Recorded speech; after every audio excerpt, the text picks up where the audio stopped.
365 days, 12 months, 12 signs, 4 seasons,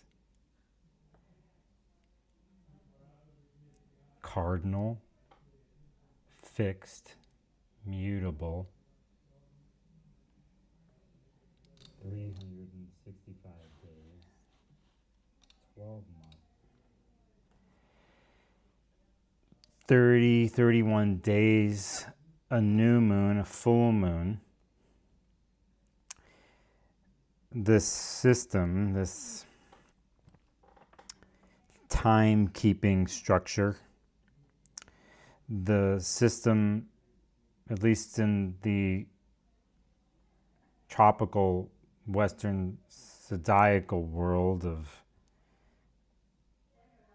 this thing that we go by, that I use, that many of us use. But even if we were to go beyond that, and we were a visual only, because we are visual creatures, we would know when the moon was full or when it was first quarter or last quarter, right?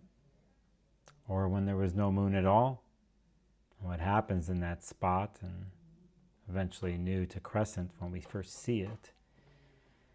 Then there's situations where if we were just visual, we would notice changes every so often with the sun or the moon, as is happening right now and within the next so many hours.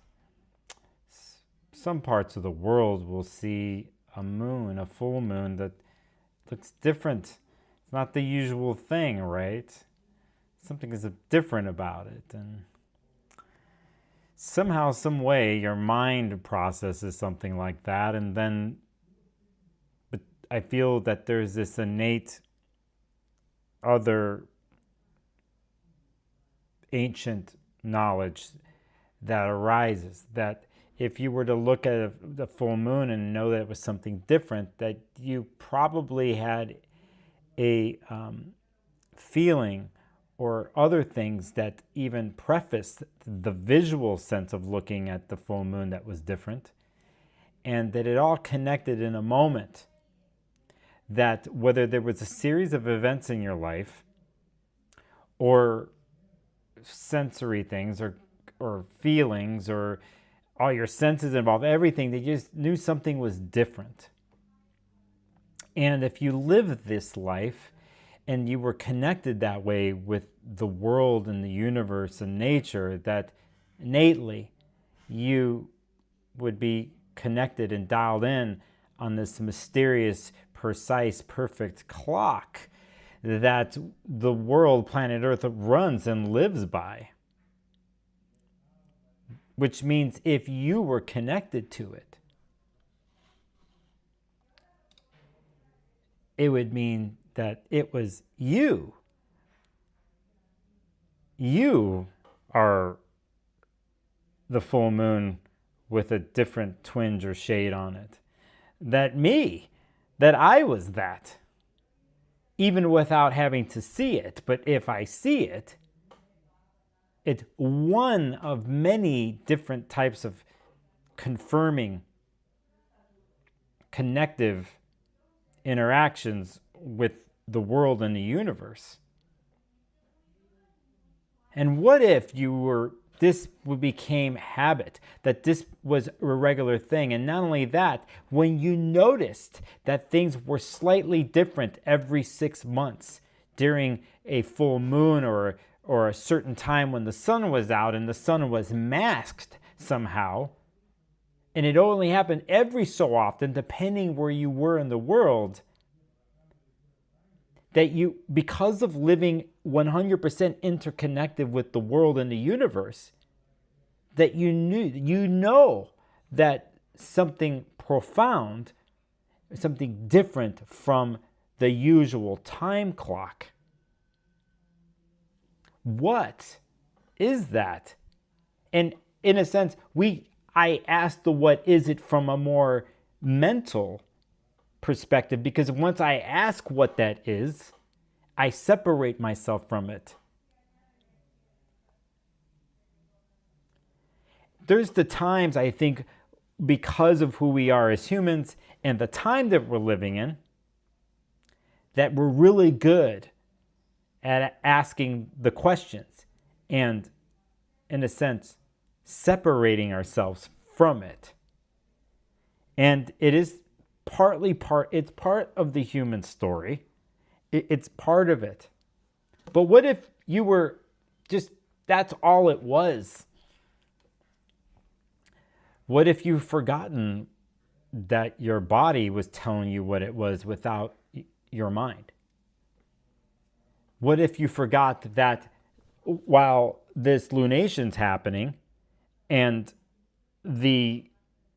you are in the world, outside home, let's say, and you were walking down a path where a lake is, or you were close to trees, or you were in traffic, or wherever it was, that you somehow knew that things were changed or slightly different than usual during the full moon. And then you saw it in the sky, that it had a shade, a different color than the white-ish that you see. Let's say it's clear and there's no clouds, and you saw something like that, and you noticed that it's different this time. What does your body tell you? What do your senses? What do you feel, and what are you experiencing?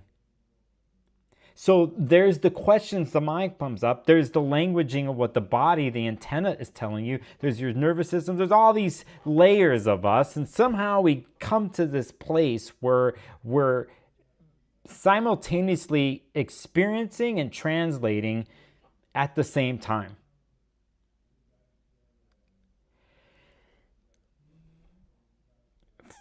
For me, it came yesterday because a memory came through me. And it had to do with an eclipse time in the past. I mean, a while back. And I remembered. It's not like I actively went, oh, I'm going to go look at the last time there was a full moon in Pisces at 4, 5, 6 degrees. We'll do that. We can do that. But it was something else. It had nothing to do with that. It had to do with what I've been pondering and what I've been experiencing the last couple days. So a memory came. And the memory, even though I've had it before, changed. Or what it's meant to me before changed.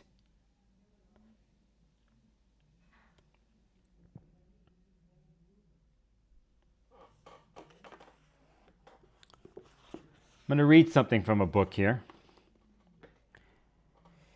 I'll just start here. So to me, there is no art of thinking. There is only creative thinking. There is no technique of thinking, but only spontaneous creative functioning of intelligence, which is the harmony of reason, emotion, and action, not divided or divorced from each other. Now, this thinking and feeling without a search for a reward, a result, is true experiment, isn't it?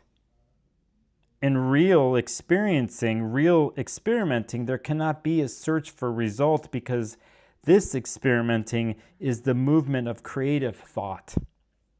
To experiment, mind must be continuously freeing itself from the environment from which it conflicts in its movement, the environment which we call the past. There can be no creative thinking if mind is hindered by the search for a reward or by the pursuit of a goal.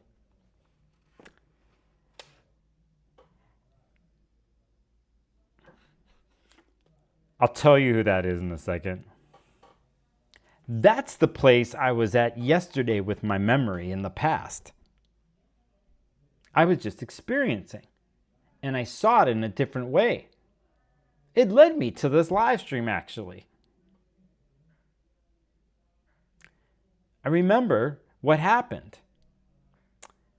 I was taught by old friends when I grew up that at night, in a city that I lived in, that you have to be in the light when you walk down the street at night because you never know what could happen. Let your minds paint what that is. So you learned. Young, alone, tough places. There's the street lights, and you walk in the street lights down the middle of the street. Not off to the sides or not off to the place where you can't see, where it's dark. And it serves a purpose. It served a purpose then. But I always ended up finding myself veering off course, off of the light and back into the shadow, into the dark, where whatever is supposed to happen from there, scenario. And over time in my life, I realized that I loved walking in the shadow side of the street than in the light part. And it's not to say one is better than the other. I'm just saying for me, I've always found myself gravitating towards that. I learned to like that and be in the shadow. So if I were to be in a precarious situation or some certain thing that I would somehow was attracted to that, like, well, it is that in the dark, and that I anyway became there and I saw what was in the dark. And some of it is precarious. But most of it was mystery. Most of it was beautiful. Couldn't see it, but I was in it. I was it. I am the light in the dark. I am that. And it's natural. It's perfect.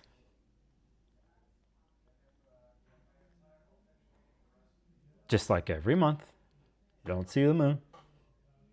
And 2 weeks later, you see it. And shadows are illuminated.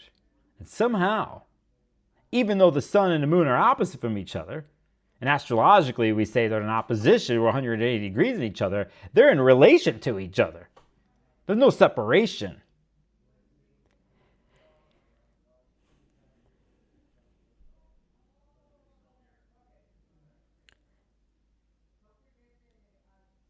To trust something like this, to trust it in your daily life, to trust it in other time levels, to trust it with other people, to trust it with the world, is sometimes a story of who we are. If I think about, and I'm talking about what I talked about, what I just read about the creative thinking process, whether I'm not looking for the result or the goal, I'm just experiencing creativity, and whether it's my thoughts, my body, or everything, all sides, the light and the dark, that I know is constant and infinite.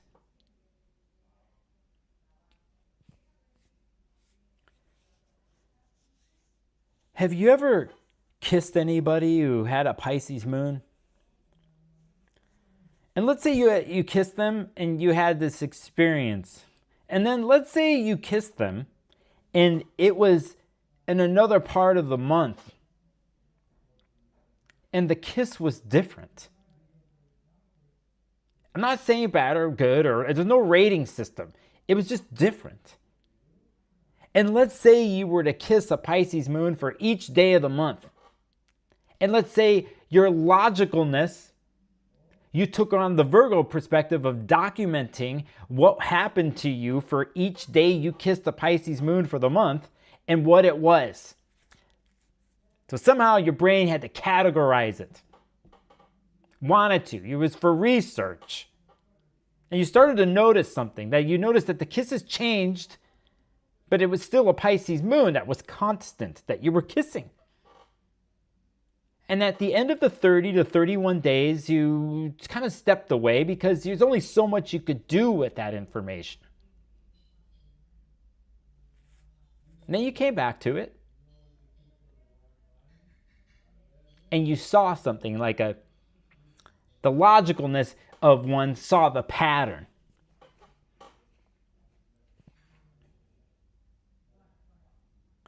That everything in life was in those 31 kisses. Every shade, every frequency, every, however you want to feel this, was in the same moon, but it was different every day. But there was a constant thread of permanence and impermanence, of shadow and light, of everything that life is.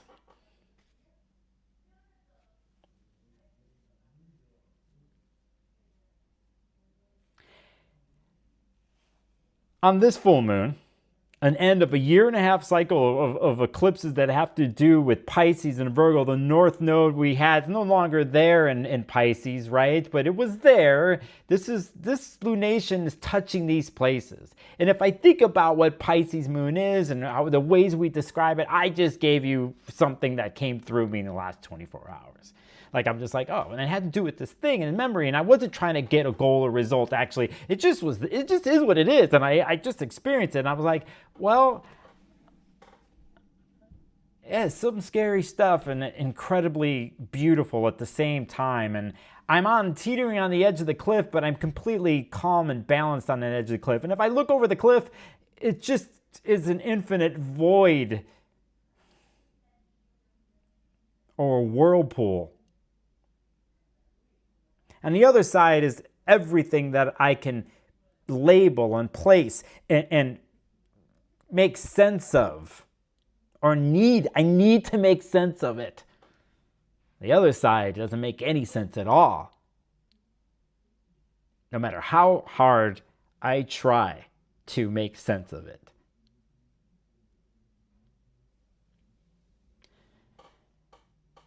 I have a tendency at some point to jump into the void. Or if I were to logically, constantly categorize and eventually feel that I had to do something with the information, the goal or the result, somehow I would just sabotage myself where I was unbalanced and I fell into the void anyway. Came out of the other side somehow. It happens every time we go to sleep and wake up, by the way. Anyway, so what if with all these cycles, everything I've talked about to this point, that you started to know, and it is what it is, and there's a thing, and it's dependable. Like, it's just dependable. You have to think twice about it. Isn't it nice not to think about it, like to think twice about it?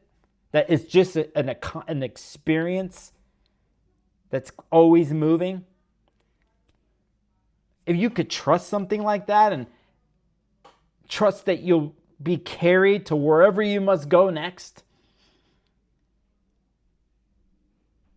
If this is something maybe you don't know or you've forgotten about. If you happen to be able to see the moon here in the next couple hours, go stand out there and kiss the moon.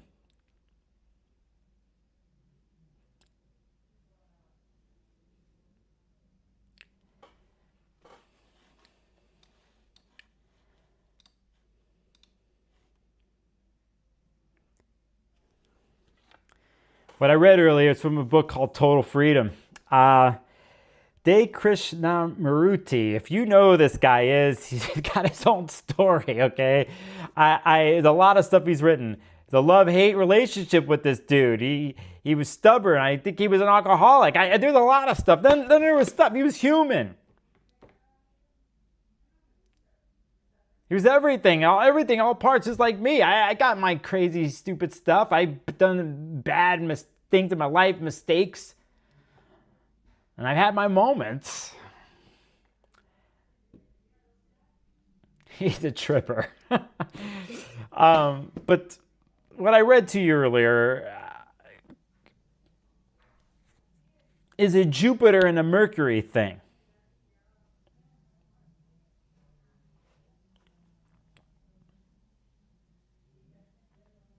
A healthy way of transmuting, let's say, like the examples I gave, or how my memory came up yesterday. And that memory has to do when I was a young boy, by the way. There was bats involved. That's how I knew I lived a different life. Like I was I saw bats in the sky, and I was only able to see them because of the street lights. But when I was in the shadows, I could still see the bats. Like I try to make sense of that. Like, why am I still seeing things in the shadows with no light? Like, why I'm seeing that? Imagine being young and like you're seeing things in the shadows when there's no light, and like you're not cynical, and you haven't read any vessels of thought or philosophical whatever. I'm just in the world as a kid, and you're just like freaked out. You're scared, but for some reason you're there. You don't leave, and you learn and you experience that. And that becomes normal.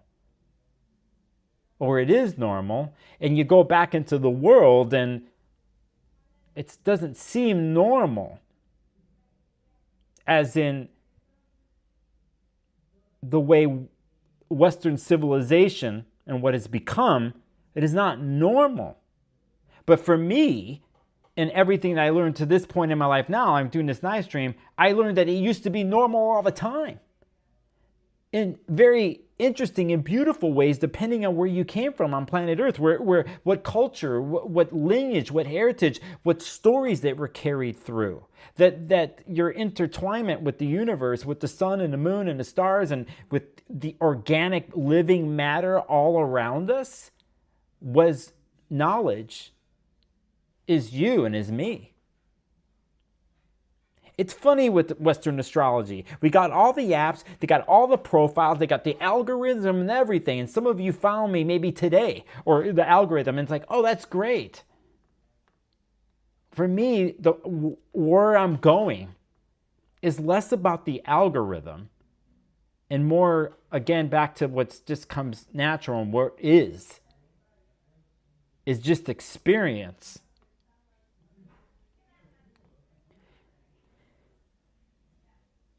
I'm going to say hi to everybody in chat really quick.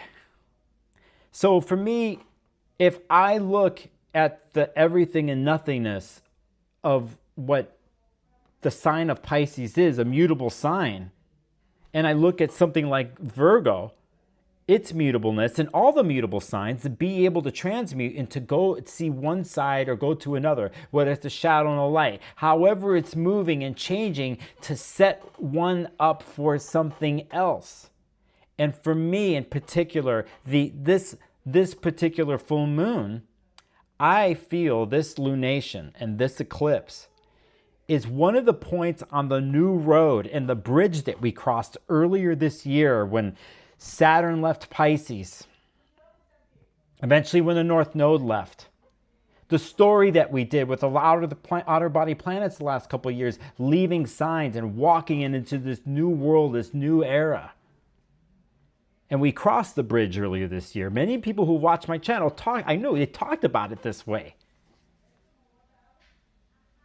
For me at this point with this lunation, it's not per se of like wallowing in memory, but it's more about looking to the past in a different way this time. It's only to show you how far you've come in the last 6-8 months. You could look at it in a bigger picture, but for the astrology of it, to have the nodes be in Leo and Aquarius and these planets that are moving, but we have this memory reminder. What did happen in the Pisces Virgo parts of our chart? What if you are a Pisces rising? And I know some of you watch my channel are on Virgo risings, but I know you Pisces risings watch this stuff. And I know some of you have Pisces rising with Virgo planets. I know that you have been at the end and you've had to do this story of looking back. But at this point, it's more not just about a letting go. It's like, look how far you've come in 6 months. How you left the story of the nodes of Pisces and Virgo when they were there. And that's a different way of looking back. It's a type of thing where it's like, oh, look how much I've changed. I was in the Virgo part of my chart in mourning, in turmoil, in recycled narrative or purging.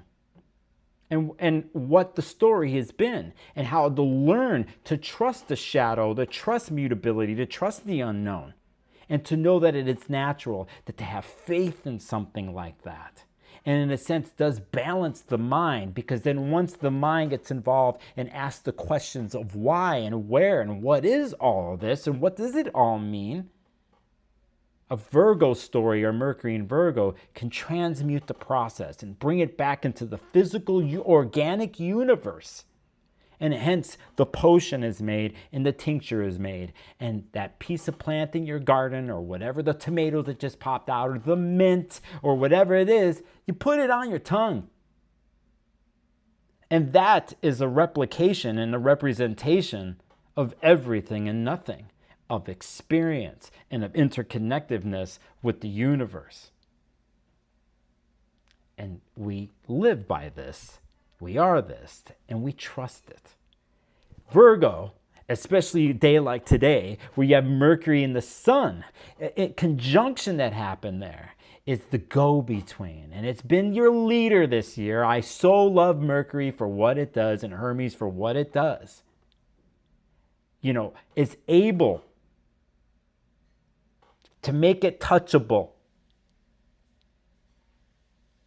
Not for, let's say, analytical reasons, really, but more about a reminder of the different parts and places in nature and within ourselves that we acknowledge and then find our way to come back to intertwine with, right?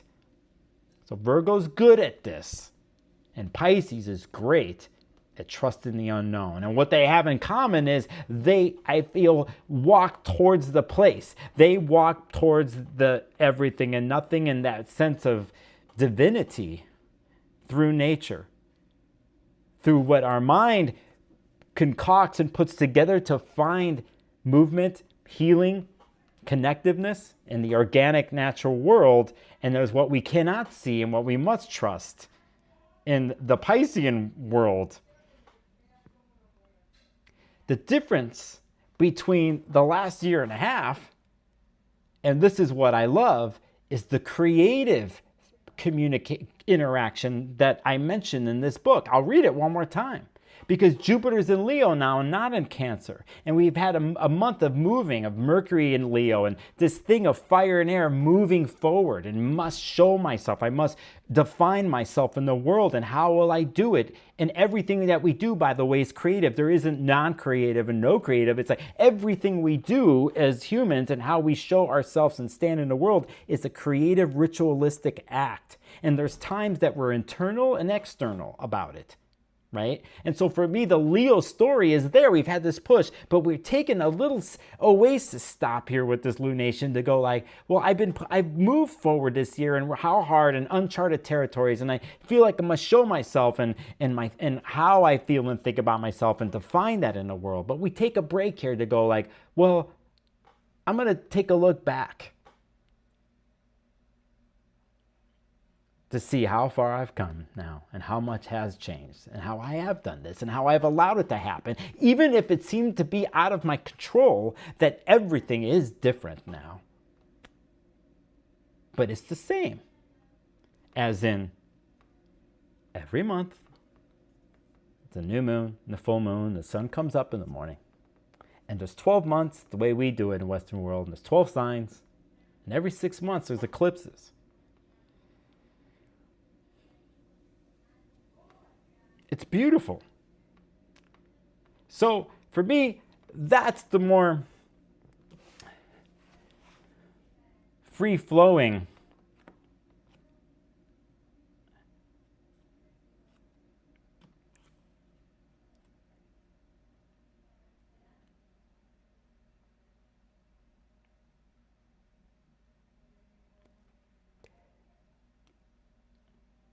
Dialed in bats in the shadows.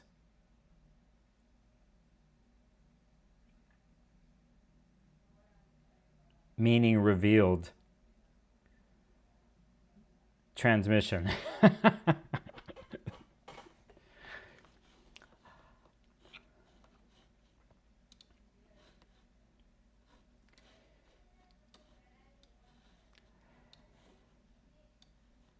Welcome to the live stream. My name is Nicholas Polymenakos. I am human. I'm a Mercury and Gemini, and I'm mutable. And I mean what I say, and it's going down. And I want to say hi to everybody in chat. Like, I'll start Canada Dry. Hey, old school. Thank you, Canada Dry. And Violet Content Boutique. Bye, Dumuzi. It's the lead up that sneaks on me. Agent Mitten is here in Purple Algeria 7. Denise Hawthorne, haven't seen you in a while. Good to see you. Morning time from the UK. Early morning time over there. Astro Mac, Watery Lady, or Watery Lady, you're here. I'm not surprised on this stream. So many layers to this particular eclipse. So many layers and no layers at all. Somebody's asking, Kazemi is a Mercury-Sun conjunction that happened earlier this morning, about 10 in the morning. And who else is in chat here? Wild Magi, good to see you, my butterfly friend. JD Sandivers, Dig the Void. Yes. Scorpio Muse, a channel member. I embrace the shadows and the light. I feel like I'm her Hades and Persephone. You are, you're both. I'm both. Charlie's. Welcome to the channel. Welcome to the channel if it's your first time.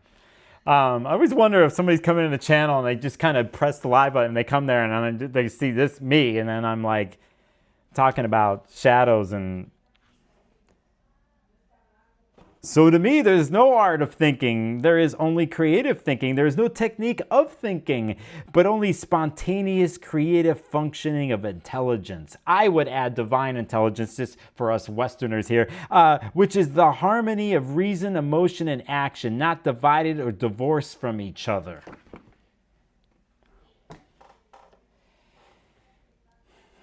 Who else in the chat? Francis, channel member. Hey, you caught a live stream. Right on. Good to see you, Francis. Ariana is in here. An eclipse picked me up. I get some jewels. I saw some jewels. That's a thing people could do on the app. They could send some jewels. JD sent me a goat trophy. A golden goat trophy. I wonder if I can make this zoomable in. And there we go. It's going to help people on the stream when they're watching.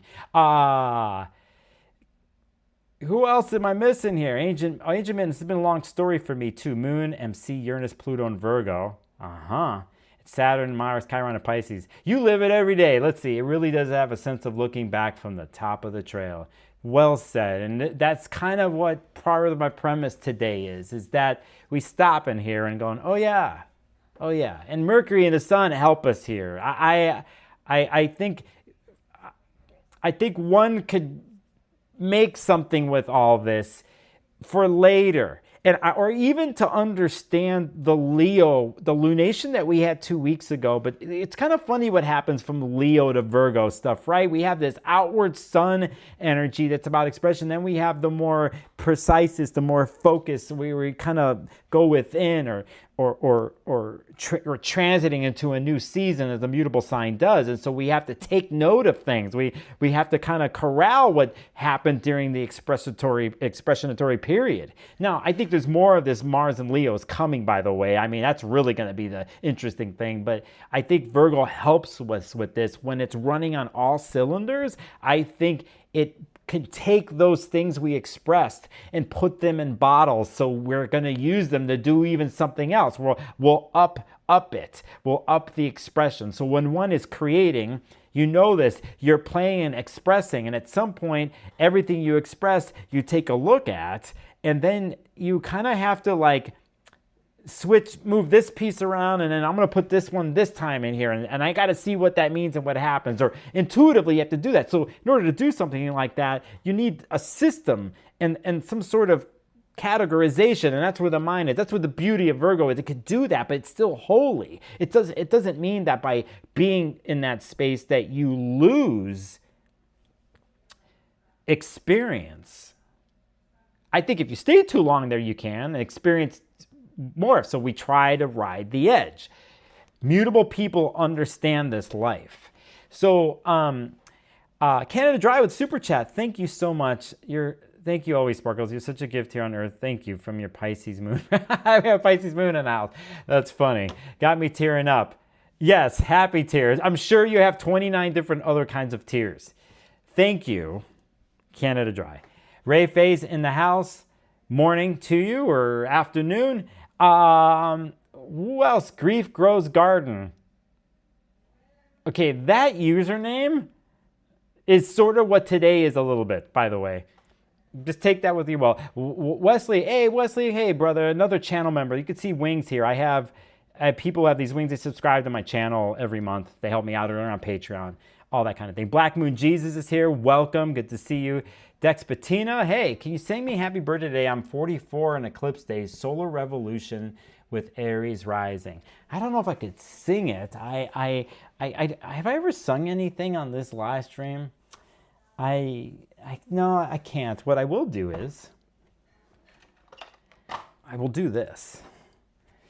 All right. We'll just not think of, hey, this is a birthday person there, okay? And then we'll just pull the card for them right now. Hey, there you go. There you go. Happy birthday.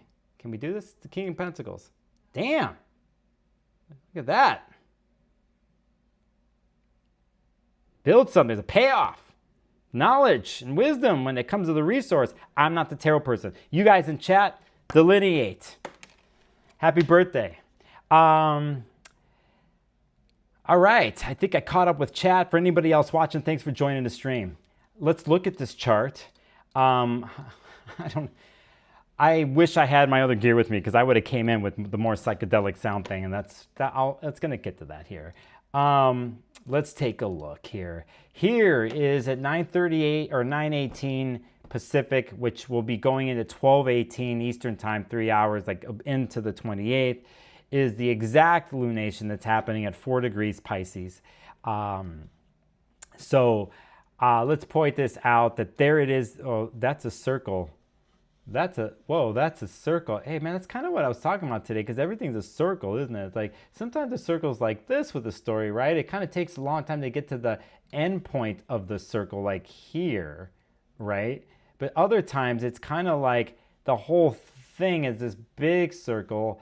I mean, it's like circle upon circle. Like we kind of go through these different like portals, right? And it can kind of be like that. So it's like, well, there's a little one, and then sometimes there's a bigger one overlapping cycles in astrology. And there's kind of another cycle that overlaps when you put people's charts. Like, oh, there's the progress chart, and then like this circle's the big one. Then there's kind of a bigger circle that kind of comes in, and you try to catch the overlapping place to kind of make sense and whatever. Okay, so let me make this into an arrow, and it's here at 4 degrees, and the ruler of this lunation is Jupiter. Let's go there. This is how we do it, and there's Jupiter in Leo, and it's coming off. It's in a spot of the first of 3 Jupiter-Saturn trines and fire signs, in a sense that is ruling this lunation. So, you know, it's not a Jupiter in Cancer situation that we've had. It's different this time with the thing. We've had Jupiter in Cancer, and you know, before it's a little different how this works. Have we done it before? So here is that's why I'm like, no, we've moved forward. Now here I look then here with Virgo being ruled by Mercury, which is in one of its places, its domicile, where it just is amazing and it flows with Mercury, but in Virgo. But it's in the sun, and this is a different kind of place. It's not like Mercury doesn't know how to do this place. I think it wholly depends on this place, these conjunctions that happen during the retrograde and, you know, later on. I mean, these are massive holy places. So, you know, I think the word is purification here, as one could say, but I think in general with Pisces and Virgo, it's one of the tie-ins they have with each other is the sense of purification or divinity, things to get through divinity. I think the way one Jupiter does this as in like, well, that's why I read this quote was about creative thinking, that there isn't a goal per se. It's in a place where everything is lined up, but it's creative. That's why I chose that quote, because at the same time, there is a thinking that's happening in purity with Mercury and the Sun, and Jupiter has this certain philosophy in Leo about it that's feeding the Pisces moon after the last year and a half eclipses in these signs. And the lessons that were learned and where we pushed ourselves, or where we have found ourselves now compared to back then. So for me, that's what came through me. And it's interesting because I wasn't thinking yesterday or the last 2 days about like Jupiter rules this, blah, blah. I was like, man, I got to do a video. I'm just like, it's always the same. I'm busy. I'm working on this conference. I'm dealing with my body. I'm not sleeping. I'm putting out fires. It's what I do. And blah, blah, blah. I'm like, oh, astrology. And it's like,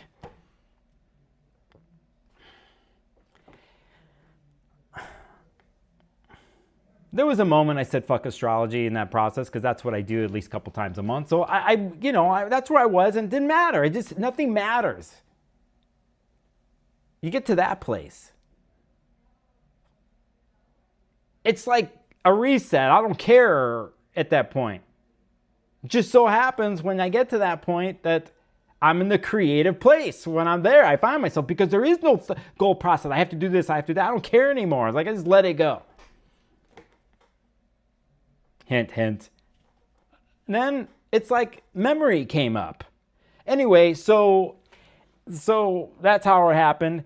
That's why I said certain things in the beginning of this thing. That's why I read you this thing from his book. That's the way I'm looking at it.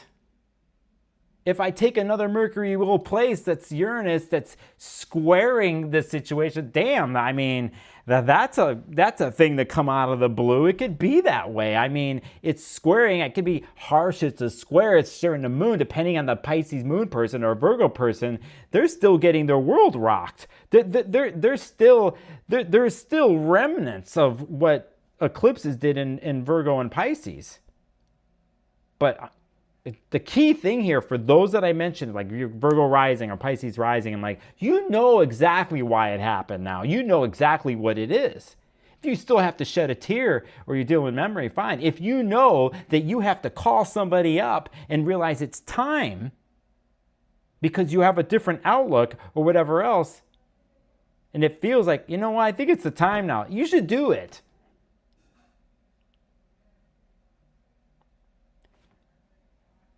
Scenarios. Uranus comes in here and does a little something to it all. For me, I'm very fortunate to have a bunch of Gemini in my chart, so I'm just living that life for the next 7 years. So for me, it's like I forgot about the astrology. Now when I looked at it afterwards, I'm like, oh yeah, it makes sense. That's what we do. That's what's when you first picked up an astrology book, when you went to the library or whenever, how old you were, and you're like, oh my God, this makes sense. This has meaning.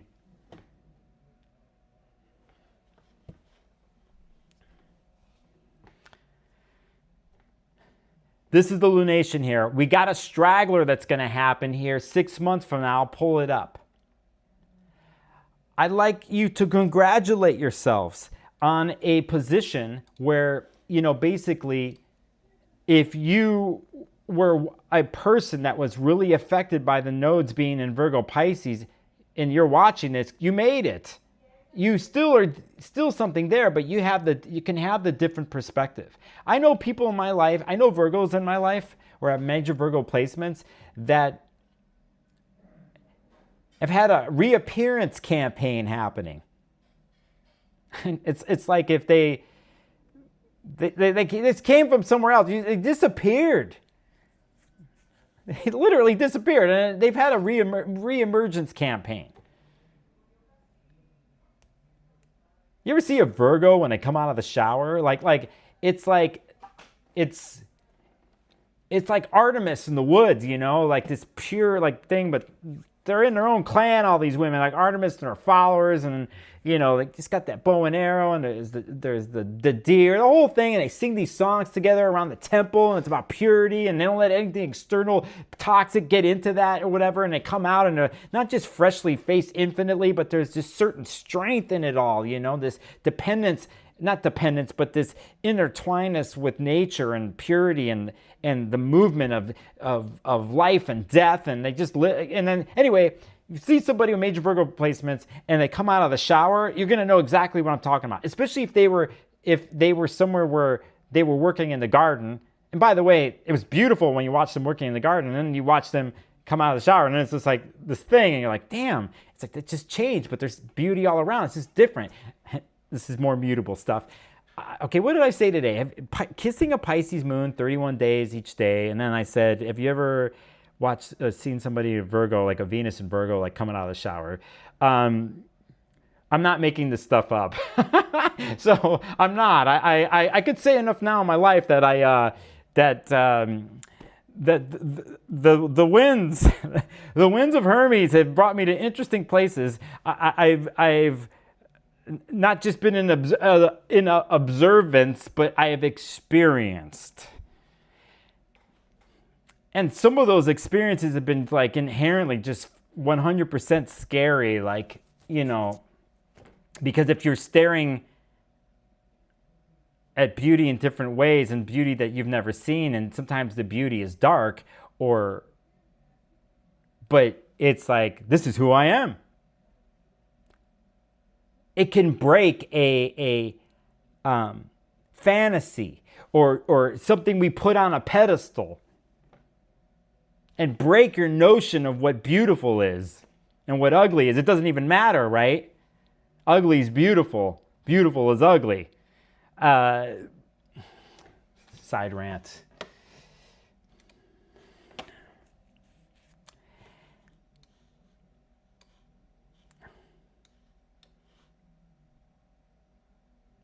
Kiss a Pisces moon 31 days.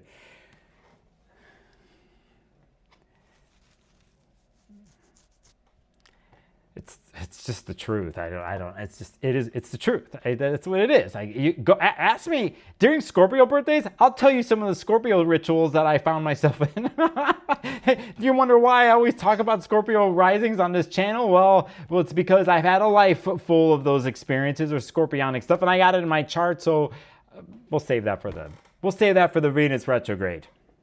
So what else in this chart? Let's just point out a couple things. The interesting thing is Venus is in its domicile, so is Mercury. We do have a memory piece involved here. I have the memory piece of the Piscean thing of knowing that everything ends so it can begin. I'm going to get to that later at the end of the stream. But there is a Mars piece in all this because Mars is ruling this trine with Saturn and Jupiter. We can't forget Mars sitting over here and what it does with the past.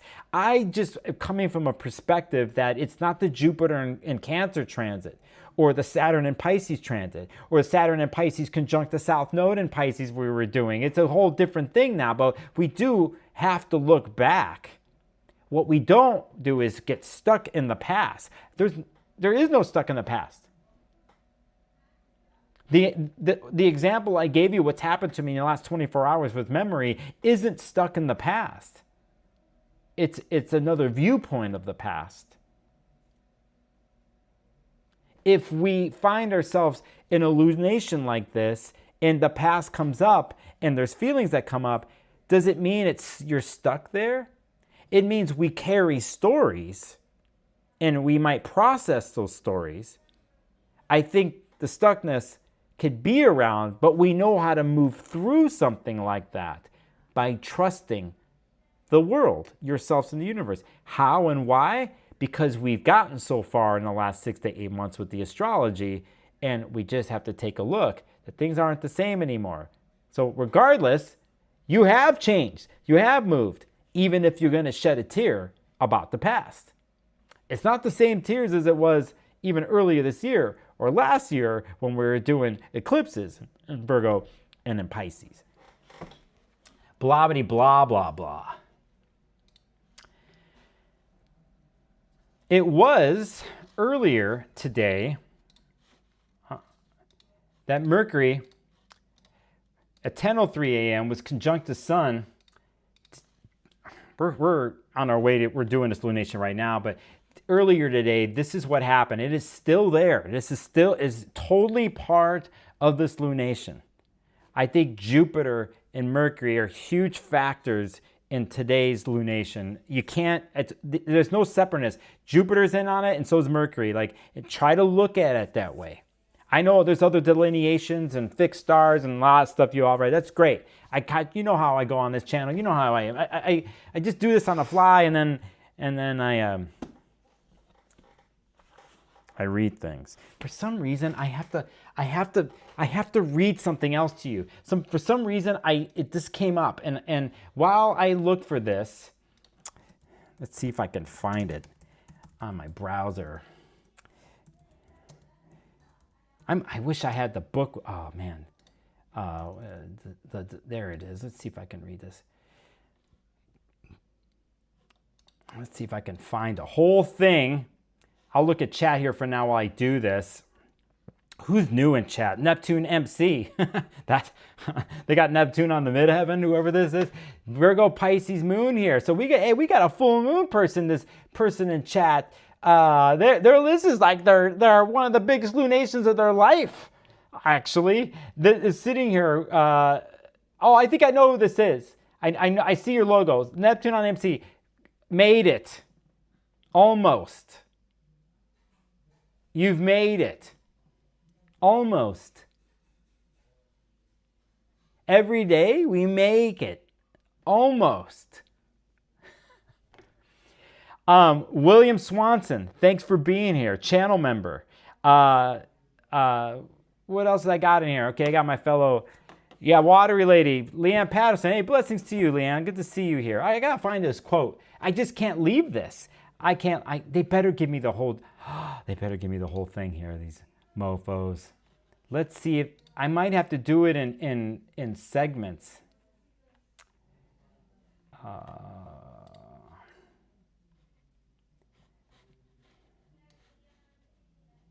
Henri Cartier Bresson was a photographer, my hero. This dude changed my life. I picked up a camera and I put a black and white film cartridge in there and my life changed. And then I started learning about people and I learned about the first portable cameras that Leica made. And I had an M2, an M3, an M6.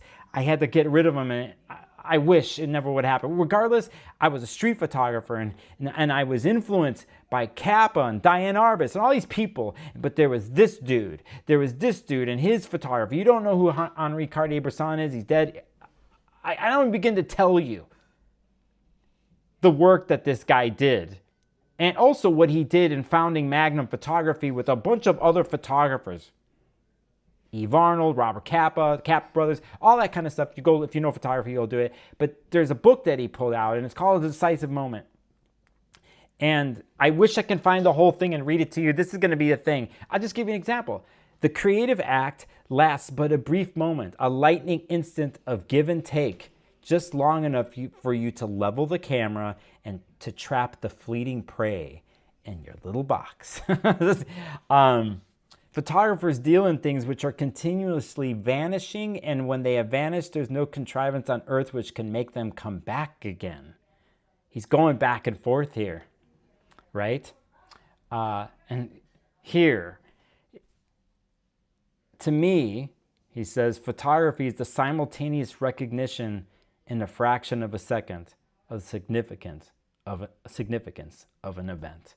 There's an awareness. It was just happening through a mirrored camera and a cartridge and film. And the thing about this is, if anybody used to shoot analog film, know that you're constantly taking a chance on faith. And at the same time, you need a system, a Virgo system, to dial in the aperture, to shutter, and to measure light. And all in instant, the flash of a street photography, can you capture the moment? And then you have to bring it back. And then you have to do the same thing of faith within a system of 68 degrees where the chemicals are. And then you have to put the film in a canister in the middle of the dark. And you can't see shit. And you learn, and you're doing doing this and you have a timer and you do it, and then you have to clean it and dry it and cut the film, get through that, and then do it again when you put the negative into the enlarger, and then you have to do the same thing again and putting it in chemicals in the developer, and somehow, some way, magic happens. And maybe when you took the picture initially, did you capture the experience,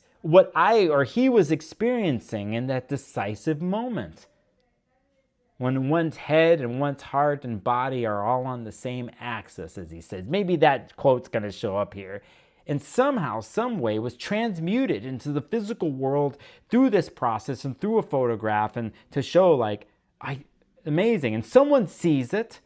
Someone sees the photograph afterwards, and they have their own experience of what it is and what it means. And so, you know, sometimes it is what you felt, but a lot of times it isn't. A lot of times it's just given to the world afterwards. It takes on its own life, its own meaning for every single person that looks at the image. That's a wild way to live. I live that way. I still live it every day. I just don't take pictures of it. But I just want you to understand, you know. Here's another quote. Memory is very important. The memory of each photo taken flowing at the same speed as the event. During the work, you have to be sure that you haven't left any holes, that you've captured everything, because afterwards, it will be too late.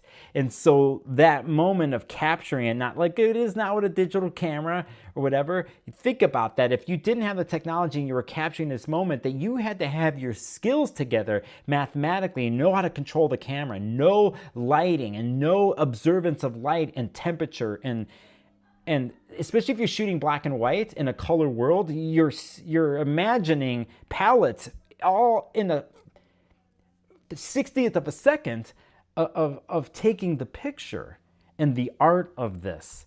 And it is a way of life. It is a way of life I lived. And so it changed my life. But what I learned on another level was learning how to walk through shadow and light. Just as I did with the kid with the bats, doing it in another way.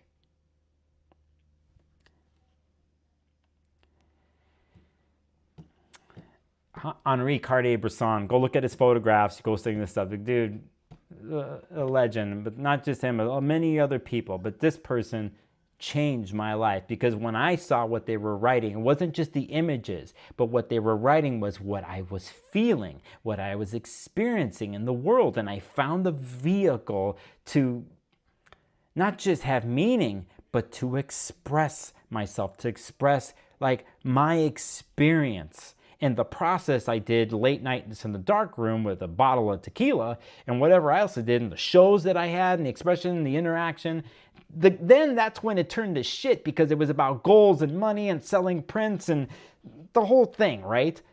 But before all that, it was the creative moment. It was the creative experience. Now for me, it happens in different ways, and it happens differently for you, whatever ways that you use it.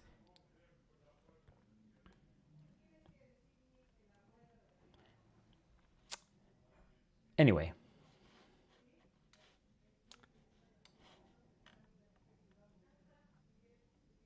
I should pick up. Let's just do it. I should have, whatever. I don't. Do we have a chart for this dude? Because I just. Let's see, dude. We'll pull up the. Looks like he's got a AA rating time. August 22nd.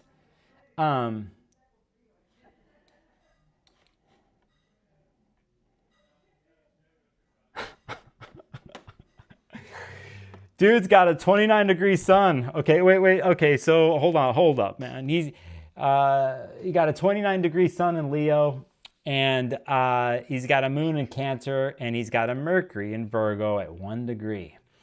And Venus in Cancer, Mars in Leo at 28. He's got a Sun-Mars conjunction at 29 degrees. That's where the North Node is right now. Jupiter in Leo at 25 degrees. He's having a Jupiter return right now. And he has a Saturn in Aries at 9 degrees. Can you believe this? Holy shit. We're going to enter this guy's chart into the mix. We just have to do this. While you're being patient with me, this is, I don't care. This is how we flow. I looked at his chart a long time ago. And I'll get to the super chat. Somebody dropped me a super chat there. I saw that. I just want to say thank you. Give me a second. Let's get this straight. He is the 22nd. He's on August 22nd, 1908. And looks like 3 p.m. That's what we got. And Chanteloup, France. Let's see. Let's pull this up. See how Astro Gold pulling up the thing for me? That's a new feature, by the way. Thanks, guys, for doing that. There it is. Let's do it, and let's check it out. So, yeah, look, you could see here, he's having transits right now, and he's got a Mercury in Virgo, which is kind of happening today. It's 3 or 4 degrees, and a moon in Cancer. He's a balsamic person. Venus in Cancer with Neptune. Look at that. Look at that. What else is going on here? Oh, yeah, and there it is. Saturn in Aries. And if I go to the transits right now, he's a Saturn retrograde in Aries. Holy shit, dude. Sag rising, no matter who's writing those quotes. Huh. Sorry, I had to do that. I'm just indulging here. Good job, Henri. Henri came up in my life today. Dora Destroy. Thank you, Dora. Thank you for the super chat. You get a heart. Good to see you, Dora Destroy, the channel member. Good job. Sorry I'm seeing this late. Scorpio Muse is the channel members in here. Thank you. Oh, you're happy birthday. You guys saying happy birthday in chat. Good. Thanks, y'all, for doing that. Who else I got in here that's new? Oh, wait a second. Water Trine Mystic, thank you for $20 drop on a super chat. Cheers, thank you. I get some people coming out of the past. Of course, I got all these watery people. I'm kind of noticing here, because you guys are my members. There's a lot of water in my membership, I think, which is weird because I only have one planet in water. Thank you, Water Trine Mystic, for the super chat. It's going to go towards Greek pastries next week. Dora Destroy, you're still a street photographer. I am at heart. I am still there. Analog Dream is here. Love this. Used to do freelance analog. Had a dark room in the basement. Now I take photos with a toy camera. Oh, cool. Yeah, it's come back again. It's come back again. All right. So there you go. Now, hey, for kicks, let's just do this because I just want to keep it brief on the stream, not some crazy. How long am I going here? I'm at an hour. That's good. It's time for me to wind down maybe. So I do want to show you this particular situation that when we get to February 2027, we have the straggler here at 2 degrees Virgo with conjunct Mars retrograde here next February. That's sort of still part of this eclipse story, but I'm only going to say it if I think you're really a person that has Pisces and Virgo stuff at these degrees. I think it's poignant at that point still. Sorry you have to drag it out another 6 months, but I think the knowledge is there. But Mars will be conjunct the moon 6 months from now, and that's the straggler, okay, from it. Now, speaking of this, let us do something here because basically I can look to, let me see, here is 2007, March 19th here, and you could see here at 2007 that we have a new moon that happened right here at 28 degrees Pisces. Is this right? The nodes are, no, I picked the wrong one. Hold up a second, hold up. Why did I pick that one? No, it was that one I meant. It was this one. It was this one in August 28th of 2007. I'm only pulling this up for those who are directly affected by this. Like you have nodes at these degrees, the things, you can go back if you want 9 years to 18 and a half years on these cycles. And you could see here the last time this was happening. At this point, the moon was conjunct the North Node in Pisces. This is 2007. And you could see Mercury in Virgo was conjunct the sun pretty much in the South Node. Different times, man. Look at Uranus was in Pisces and Saturn in Leo. Pluto was still in Sag. People were people were being born at that moment or maybe just getting into astrology now. Anyway, I just wanted to bring this 2007 chart for those who'd like to do the deeper research. All right. Yeah. So saying that, that's what's on my mind. Again, I came from a place today of,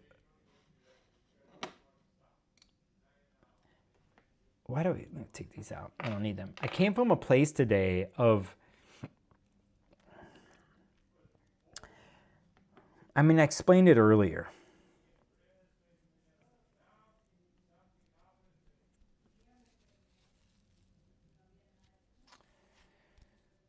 I'm just making sure I'm here. So,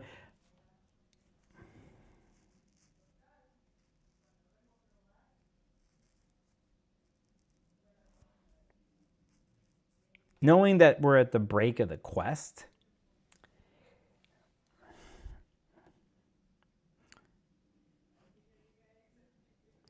knowing that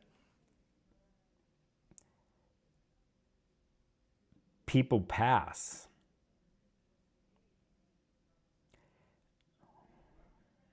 whether it's people that we know or famous people like this week, or people leave their body, they die.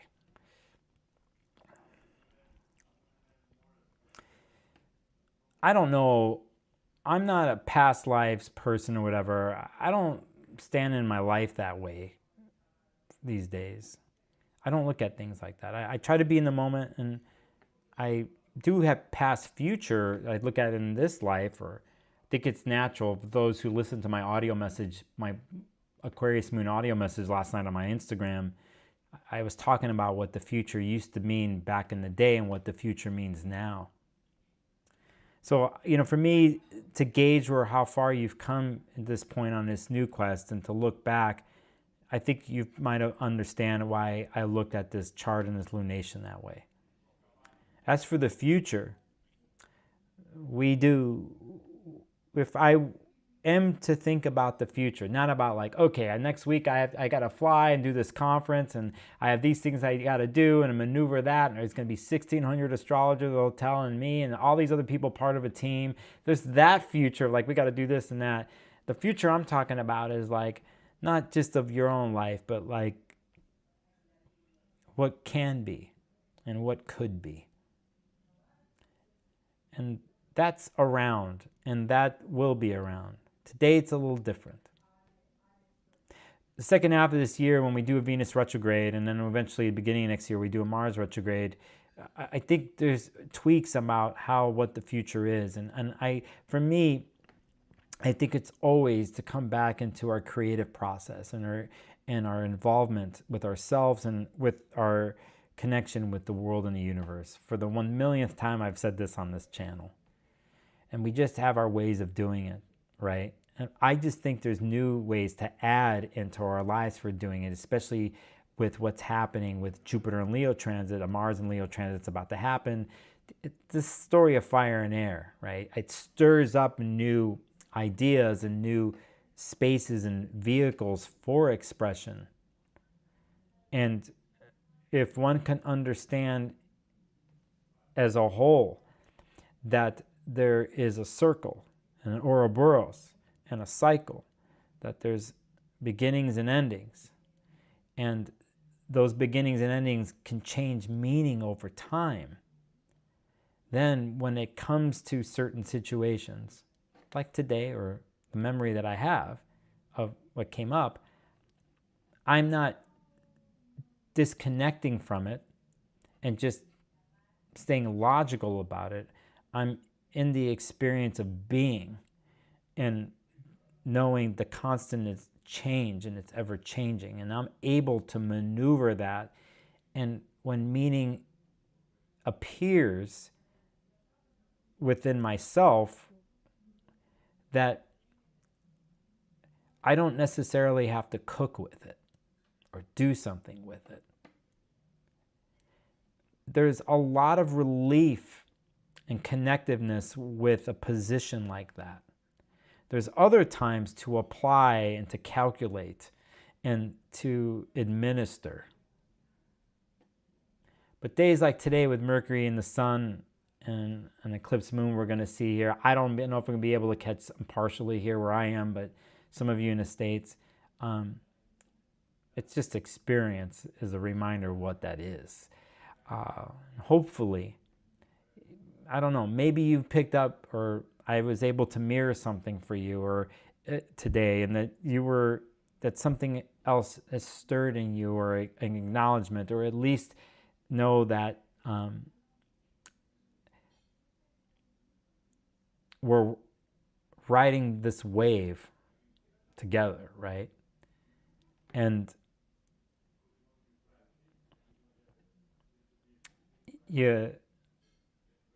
all you have in the end is to trust something like that. I'll look at chat one more time. I have to look at my phone here because I've learned to look at my things during all this. I do have to look at something really quick. But yeah, riding a wave. I'm going to pull a card here for this stream. I'm going to let you guys delineate. Okay. I think here on my other, where's my other phone? Yeah, I'm a Gemini. I got two phones. At the end of the stream, I'm going to pull a card here, and I might say one more thing I might read, okay? And I don't know if I'm able to, I might be able to do this on stream here, show you something. Oh, yeah, I think I can do this. I'm going to send something to myself, and I'm going to eventually show it to you, okay? And I'll set this up to say goodbye. And then pull a card and say what's up, and I'll say hi in chat before I go. I think I can do this.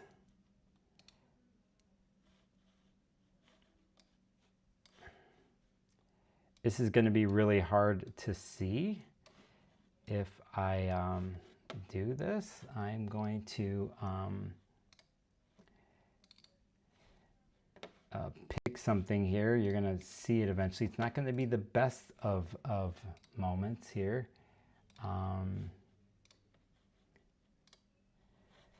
But this is something that is this it? Is this too big for me to do? Let's see. There it is. It is big. It said when I was walking yesterday on a walk, there must have been some kids on the block, right? And it said, surf. Let me see if I get this right. Surf the wave. That's all it said.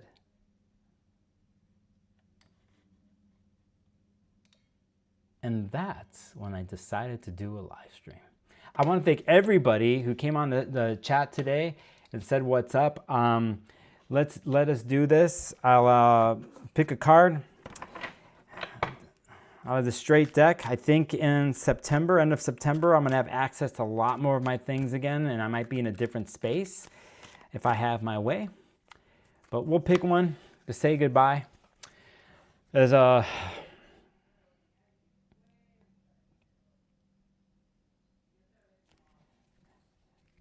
Piscean full moon eclipse kiss.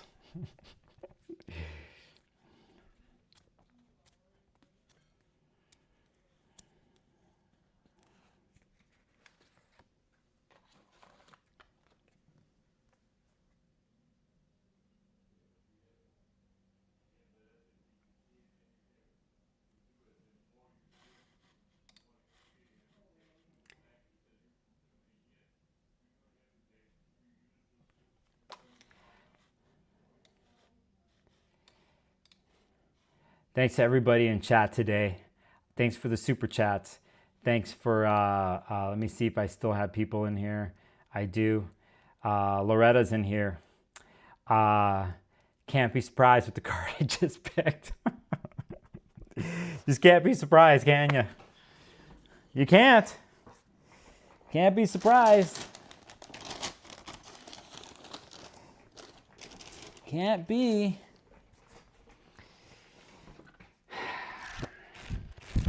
you happen to be at the United Astrology Conference next week in Chicago, I will be there. I'm the marketplace director for that conference, the ad, and I'll be around. Come find me in the marketplace. I'm going to be busy. I'm really psyched to see a lot of people in the astrology world and the business and to connect with people. Hard work ahead for many of us, but I'll be in Chicago. Come by the hotel. If you're in the Chicagoland area, you don't have a ticket, sold out, doesn't matter. The marketplace on the 5th floor is free. There's over 50 vendors. I got some people going to pull tarot cards and doing readings. I got people doing astrology. There's a bunch of stuff. There's free lunchtime lectures, even if you don't have tickets. You can go to uacastrology.com and see this monstrous event. So check that out, okay? If you're in a Chicagoland area, come by and say what's up. It's over on Michigan Avenue, Magnificent Mile. Your super chats today will help me find the food that I want, whether it's thin crust pizza or it's going to be a all beef hot dog, Chicago hot dog, or Greek pastries that I have a plan for. That's what your donations have gone to today. The rare food that I'm going to need and have that's from my childhood. I grew up in Chicago. It's my place. I have a connection to that place. I'm ready to roll for the conference next week, okay? So saying that, hello, I am Endless Possibilities in chat. I want to thank everybody for saying what's up. So I just, I'm going to read what I just opened up to here and say goodbye. Swear this is what it says. Well, this brings me to the end of the story that has no end, because it never had a beginning. About 2 weeks after I sat alone at the top of my garden, a few days after I sat there again with C, is the person they're mentioning, the sense of someone seemed to return. It's hard for me to recall whether it happened over the course of a few days or suddenly overnight. But I know that one day I woke up and the sense of emptiness, the absence of a sense of someone, had apparently gone. I was me again. The stillness in my nervous system had been replaced with the usual low-level tension. My familiar wants and needs and my anxieties and frustrations and reactivities were all right there, present and correct. Nothing had become a thought, a memory.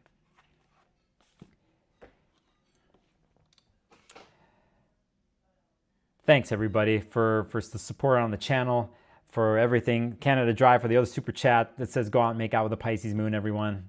Go find the app that will make you connect with the Pisces moon. I'm sure there's a way to do that, some app. It's a good idea.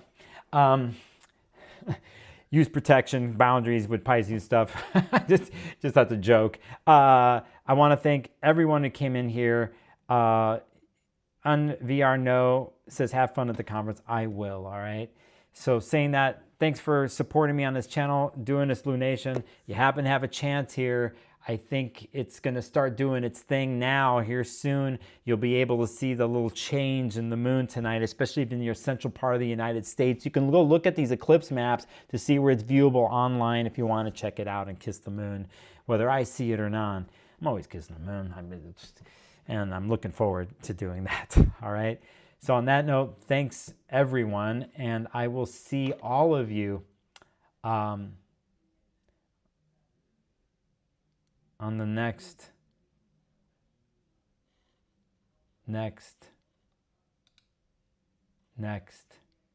transmission.